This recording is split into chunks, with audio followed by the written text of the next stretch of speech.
U današnjoj epizodi ću vam pričati o 11 uslova koje sam morala da promenim ili primenim kako bi moja bašta bila bujnija, plodonosnija, a biljke zdravije. A ja danas pred vama stajala kao autor jedne nove metode u baštovanstvu, motivaciono biobaštovanstvo. Time što sam promenila ili primenila ove uslove, stvorila sam metodu koja je prilagođena svima, u sebi ima ugrađene humane vrednosti, a ja lično vlastitim rezultatima mogu istrajno da branim prirodu. Prvi uslov jeste nega presade. Zapravo to je početak svega ovoga. Upravo sada negujemo presadu, imamo 1. decembarski, januarski, 2. i februarski 3. rasadnik koji je trenutno na programu naše edukativne platforme Trag biljke. Jako je važno kako pristupate negovanju presade. Ne smete da koristite lampe, ne smete da koristite mineralna đubriva. Cilj ovog programa jeste da negujemo zdravu presadu i da negujemo presadu koja zapravo kada dođe u baštu može da izdrži ekstreme. Zato se najčešće postavlja pitanje meni u okolini kako to kada se desi plomenjač u okruženju u mojoj bašti, paradajz je minimalno oštećen. To je zato što sam ja odnegovala upravo jaku presadu. Najvažnije od svega kako ćete adaptirati i zato savjetujem da svi pogledate upravo kratki video otporna i neotporna presada. Na taj način pratite same potrebe tih grupa biljaka. Zatim je važno da pratite i njihove lične potrebe. Postoje dve kulture koje se uvek uzgajaju u paru, a to su paradajz i paprika. Paradajz i paprika vole zagrljaj korena. Iako ih recimo uzgajamo u kolektivu, mi ćemo ih združiti u paru kada ih presađujemo u baštu. Ako ih pikiramo, onda ćemo ih odmah združiti u paru u jednoj čaši. Jer taj zagrljaj korena zapravo podiže imunitet biljaka na sve moguće poremećaje, sve ono što nas čeka u sezoni.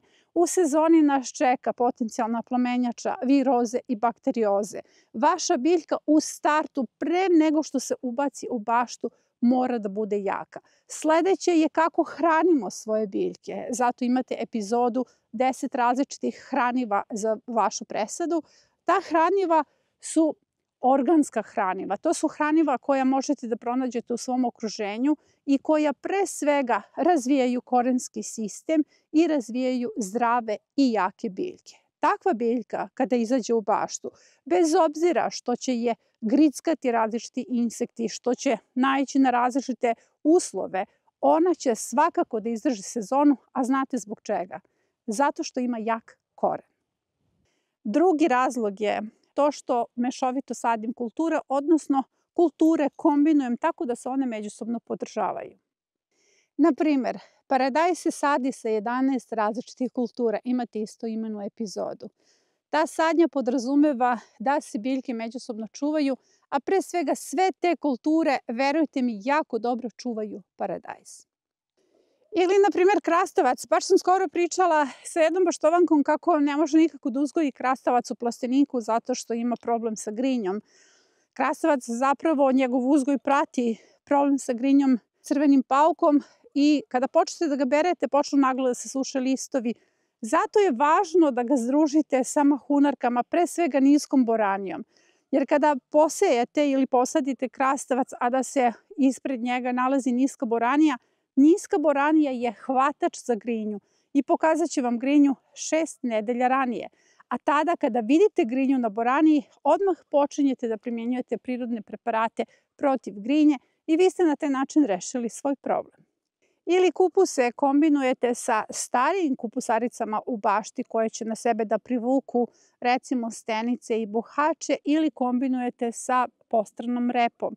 Postrana repa je slepa zamka, a starije kupusarice su biljna zamka za buhače i stenice. Ili da prevedem, u okviru te mešovite sadnje gde kombinujem biljke koje se međusobno podržavaju, zapravo ubacujem atraktante, repelente, biljne zamke, biljke koje su bankari i biljke koje su indikatori. Znači, ubacujem integralne sisteme gde se biljke međusobno čuvaju i podržavaju. Uslov broj 3. Biram otpornije sorte. Zapravo svake sezone iz bašte izdvajam sorte koje su otpornije. Otpornije na neke vrste problema koje se dešavaju tokom sezone. Biram i načine kako da izbegnem neke probleme. Ali recimo kada su otporne sorte, imati na kanalu sorte koje su otporne na plamenjaču. Zaista su tokom sezone u jednom eksperimentu gdje sam dopustila da plamenjača obuhvati sve paradajze, izdvojila sorte koje su potpuno otporne. A prošle godine izdvojila se jedna sorta Moneymaker koja je zaista otporna na smrdljibube i na sovice. Zapravo ima tako tvrdu koru, ali vrlo zanimljiv ukus da sovice i smrdljibube nisu mogle da je oštete. Ali ova otpornost se ne odnosi samo na baštu. Ja trenutno pričam o bašti, odnosi se generalno na sve. Ako želite bio voćnjak, vi tu ne možete da uzgajate neke sorte koje su toliko osetljive, koje su tako princeze, koje morate stalno da nekako prskate tim biljnim čajevima. Zapravo, izborom otpornih sorti vi ste na pola puta do uspeha. Broj 4. Uzgajam uz upotrebu resursa. Resurse koristim na dva načina. Prvo, usvojavam permamodele, drugo, koristim tekuća biljna đubriva. Kada koristite resurse, vi negujete tlo. Kada negujete tlo, odnosno održavate život u tlu, vi negujete zdrave biljke, jer zdravlje vaših biljaka, njihova bujnost, generalno kompletan status bašte zavisi isključivo od života u tlu. Uslov broj 5 je da održavate predatorski lanac. Predatorski lanac je zapravo ključ uspeha u ovoj bašti, jer u predatorskom lancu se insekti, odnosno živa bića, međusobno podržavaju. Ne možete da uništite sve zmije, a da ne dobijete najezdu miševa. Ne možete da uništite lisne vaši, jer onda nećete imati bubamare. Ne možete da proganjate stršljenove, zato što ćete imati najezdu lisne vaši. Zapravo to funkcioniše po sistemu povezanosti. Svak se u predatorskom lancu nekim hrani. Da biste savladali znanje o predatorskom lancu, potrebno je da učite o tim predatorima. Recimo, kad imate neki poremećaj, najvažnija stvar je da ga posmatrate, analizirate, da vidite koliko razvojnih generacija ima taj insekt koji vam pravi problem, šta su njegovi prirodni neprijatelji, na koji način to da povežete. Jer evo, na primjer, kada sam počela da se bavim voćarstvom, savijači su mi predstavljali veliki problem, zapravo panični strah. I uvek sam, kada se oni pojave na stablima, išla tim čajevima, prskala, dok nisam shvatila da je potrebno da pustim prirodu da radi svoj posao. Kada sam prestala da ih tretiram, savijača više nije bilo, zato što su se razvili prirodni neprijatelji. Mi kada delujemo, mi uvek neselektivno delujemo. Još jedan primjer vam je lisna vaš. Imamo jako mnogo epizoda na temu lisne vaši. Imamo jako mnogo preparata koji vam se nude da biste se rešili lisne vaši, ali zapravo lisnu vaš ne treba dirati, to vam je ključ uspeha. Onog momenta kada sam prestala da proganjam lisnu vaš iz svoje bašte, stvari su se uskladile, jer lisna vaš uvek napada jednu biljku koja posle toga daje informacije drugim biljkama da podignu svoj imunološki sistem. Dakle, očuvanje predatorskog lanca, biti dobar domaćin je ključ ovog uspeha.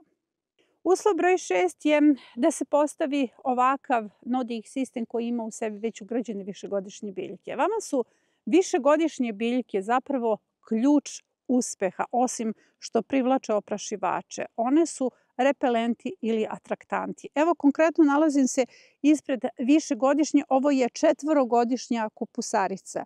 Ona, osim što svake godine da seme, ona na sebe privuče buhače, stenice, sve ono što napada kupusarice.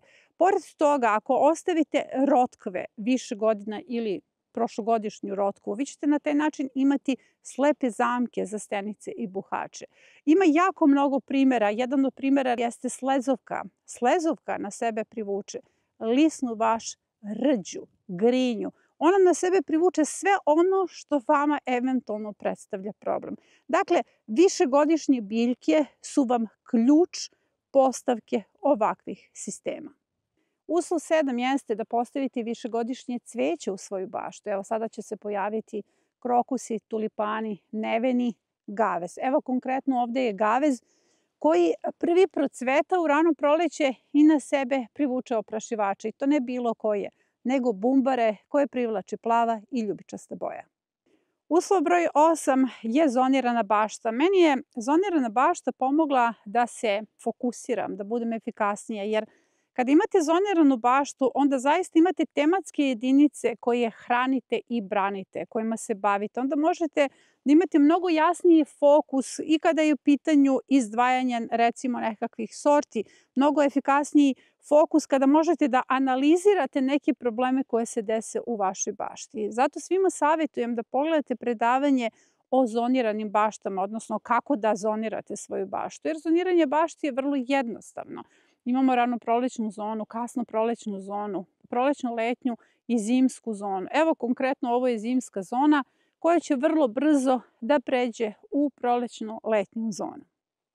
Zone mi pomažu da se oslobodim stresa ili da prevedem kada ulaze baštovani sa projektom motivacione biobašte. Uvek ih smirujem tako što im kažem da postavljam upravo jednu zonu. Zato što kada neko dođe sa projektom, a dobije za taj projekat nekih 20 plus papire, to su ozbiljni projekti koji imaju smenu kultura tokom čitave sezone, onda ih prvo uplaši ta količina informacija, a onda im na konsultacijama kažem vaša bašta je strogo zonirana. Mi se bavimo samo jednom zonom sada. Što znači da, evo recimo sada počinjemo sa postavkom bašte. Moja bašta je postavljena, moja ranoprolećna zona je 6 permamodela. Na 6 permamodela ja ću saditi ovo što vidite iza mene. Možete da vidite da nije postavljeno, vidite da su kolci pali, da se ja time ne bavim. Zato što je moj fokus usmeren na samo 6 permamodela. Kasnije, kako rastu resursi oko nas, odnosno kako počne da buja trava, mi ćemo imati vlastite resurse, ne moramo da nabavljamo seno i ne moramo da trošimo energiju na ono što nije naš fokus. Vežba fokusa je ovde ključna, jer samim tim što sam fokusirana, što je moja energija blaža, ja bolje funkcionišem u svojoj bašti, odnosno imam bolju energetsku komunikaciju sa svojom baštom. Upravo vas zone oslobađaju strahova, jer ljudi koji se plaše zapravo i čine najviše prekršaja u svojoj bašti. Odmah proganjaju predatorski lanac, prave greške, previše brinu i te strahove prenose na svoje biljke. Biljkama pada imunitet i tada imamo i najezde. Uslov 9. Sadim puno sideratnog cveća. Osnovno sideratno cveće koje je sastavni deo programa su suncokreti, amaranti, cinije, dalije, neven, kandifice i dragoljub. Zapravo njihova uloga jeste da privuku oprašivače, da spreče ukrštanje, da hrane tlo i da brane biljke. Uslov 10. Vrlo sam strpljiva i radim na svom strpljenju. Zapravo radim uz prirodu i za prirodu, a ne protiv nje. I kada se desi bilo koji problem u bašti, prvo ga posmatram i verujte mi, prvo mu se obradujem. Zato što tek onda, kada se desi neki problem, ja mogu da ga analiziram, posmatram, proučavam i tražim rešenja. Ključ uspeha jeste upravo strpljenje. Strpljenje proizilazi iz znanja, a znanje stičete tako što pogledate ovu epizodu do kraja. I uslov 11, dvoumim se da taj uslov bude broj 1. Izbacila sam klase iz svoje bašte. Klase u bašti su vrlo štetne. One podrazumevaju da uvek imate neke kulture o kojima brinete više, koje volite više. Zapravo, to su vam neke retke sorte koje ste jedva nabavili i kada uđu u vašu baštu, one privlače svu vašu pažnju. Ja sam nekada uzgajala baštu koja je bila puna klasa. Smatrala sam da svake godine moram da uvedem makar 100 različitih, odnosno čudnih sorti koje će da održavaju sve vreme moju pažnju. Onog momenta kada sam počela da edukujem ljude, ja sam izbacila klase iz svoje bašte. Pre svega zato što želim da uzgajam ono što uzgajaju moji baštovani. Želim da pratim ono što uzgajaju moji baštovani. Tako da sam kao jedan kolekcionar koji ima 3200 plus sorte u svojoj kolekciji počela da uzgajam upravo sve te sorte koje se nalaze u apotekama koje i vi sami kupujete. Tek tada sam shvatila da sam postigla mnogo veći uspeh sa svojom baštom, odnosno u svojoj uzgojnoj metodi, jer sam izbacila klase iz svoje bašte. Kako se biljke osjećaju kada uvedemo klase? Sve biljke pate, zato što našu pažnju uvek privuče neka retka sorta koju smo nabavili, neka posebna boja paradajza. Zato je najvažnija stvar da vaša bašta bude uravnotežena bašta gde svaka biljka privlači vašu pažnju.